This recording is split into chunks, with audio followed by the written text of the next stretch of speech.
Alright, today we're talking about chain rule, one of the more complicated differentiation techniques in calculus. And basically what it refers to is when you have a composition of two functions. Product rule is when you're multiplying two functions. Quotient is when you're dividing two functions. Chain rule is when you're composing one function, composing two functions. You're inserting one function into another. So what we look at is basically f of g of x. We're inserting function g into function f, and we're going to call that function h. To find its derivative, what we're going to do is we're going to take the derivative of f, but we're going to leave g alone. So we're going to insert g, but we're going to leave it as it is. And then when we finish doing that, we're going to multiply by the derivative of g by itself, which looks way more confusing than it actually is. Basically, by going through a few examples, this should make a lot of sense. So here's the first example, 6 sine of 4x squared. The function being inserted is the 4x squared. We're going to call that function g. And what it's inserting into is the sine function. So it kind of looks like that. So the sine function is f, the g function is 4x squared, and that's the insertion that's happening. So to find the derivative, we're going to take the derivative of just the sine. So we're going to say 6 sine of 4x squared. That would represent this right here. This is f prime. I forgot to take the derivative.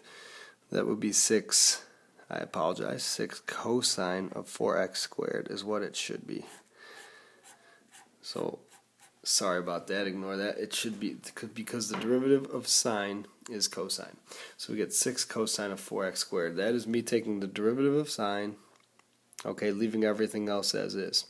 That would take care of this step. Now we're going to multiply by the derivative of the g function. So what's being inserted into the sine function? 4x squared. The derivative of 4x squared is simply 2 times 4 is 8. X, and decrease that by 1, so we get 8x. So this is f prime of g times g prime. Alright, so take a look at that. Then you're going to reorder 8x times 6 and get 48x. And we're going to leave cosine of 4x squared alone, and that is our derivative right there. This takes a lot of getting used to. But remember, we're taking the first derivative and leaving the interior function alone, and then we're going to take the derivative of the interior function that we didn't do anything with. So we'll do a couple more examples. Hopefully it'll make a little more sense as we go.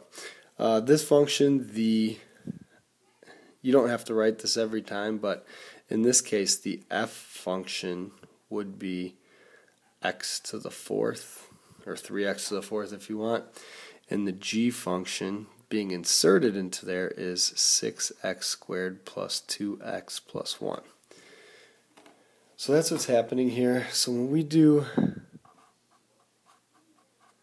the derivative of the entire thing, we're basically taking this overall derivative of 4 times 3 is 12. We're leaving function g exactly as it was. Okay, and basically we're doing power rule. We multiplied these, and we're going to subtract 1 from 4 and get 3. And that takes care of that part of it. And then for the last part, we're going to multiply by the derivative of the inside, which is just 12x plus 2. So the derivative of all of that is right there. So this is f prime of g times g prime.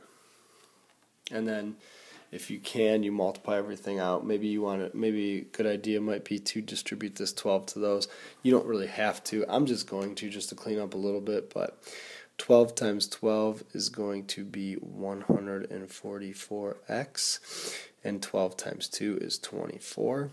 So by me distributing the 12 to those two, I get this, times 6x squared plus 2x plus 1 cubed. I'm not going to go through the process of expanding all that out, but you could if you wanted to. But that's a derivative.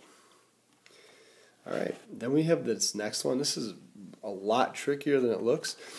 if you wrote this differently, which usually helps when you have square roots, you can write it as the quantity of sine of 2x to the 1/2 power. It doesn't look like much, but what's really happening here is there are three functions here. The innermost substitution is 2x. I'm going to underline these in pink. This is the innermost. Okay? Then sine of 2x is getting input into the 1/2 power. So it's a composition of three things. It's basically, if you called, I don't want to use the letter F. Sorry.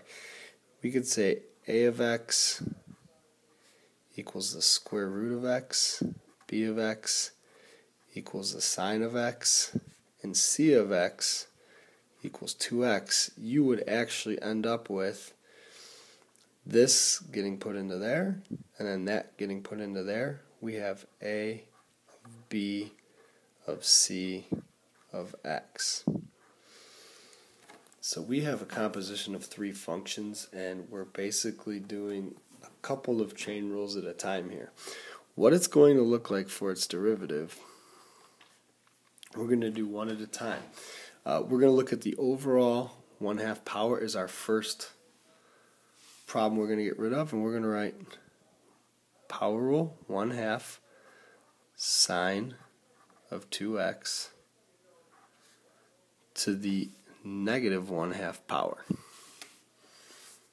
So that's our first derivative right there. Then we're going to work our way inside, because by the chain rule, that's f prime of gx. Now we're going to take the derivative of the interior part, which is sine of 2x. So to take that derivative, we're going to do another chain rule. So we're going to take the derivative of sine of 2x, which is going to be cosine of 2x. Alright? But we're going to have to chain rule that derivative. So we just took the derivative of sine of 2x and got cosine of 2x, but the interior has its own derivative, so we're going to do one more part of the chain rule, and that derivative of 2x is 2. So altogether, 2 times 1/2 makes 1, so we have sine of 2x to the negative 1/2 power times the cosine of 2x. That's very complicated. That's one of the more complicated ones you are going to see. Sorry, I forgot a parentheses there. But that's what they look like. If you wanted to write this at all differently, that's a negative exponent, so we can write it as a fraction. We can write 1/2 as a root, so we can write on the bottom the square root of sine of 2x. And in the numerator, we can leave cosine of 2x. This would be one way to write our answer. So that was a composite function using three different functions. It's not too much difficult. It's just you really have to think about what you're doing as you go. And then the last one, this is a little bit of an application and understanding how to, without actually knowing the function, we're going to have to know what the rule is and how to write the rule. This is definitely something you could see on an AP test if you were taking it. But this is h of x equals f of g of x, so just like we did before.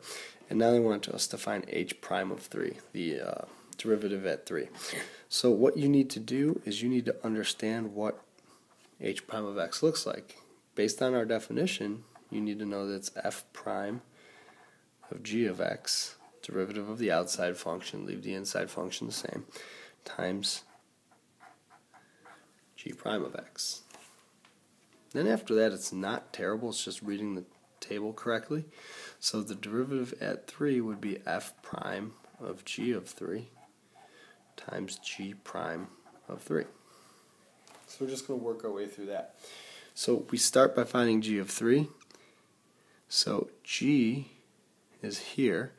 The 3 value that we input is there. So putting a 3 value into there leads us to the output of 1. So we're about to find f prime of 1. Now g prime of 3 is a little bit easier. Here's 3. Here's g prime. 3 leads us to a value of 6. So we have f prime of 1 times 6. Now it's not too bad. F prime of 1 takes us there and leads us to an output of 10. And the 6 is still 6. 10 times 6 is 60, and that is our answer. There are a lot of different ways we can go with the chain rule and a lot of applications that are challenging, like this one right here. But this is a quick, basic run-through. You just have to get your feet wet and try a bunch of example problems. So I know you can do it, and good luck to you, and I will see you the next time I see you. So have fun.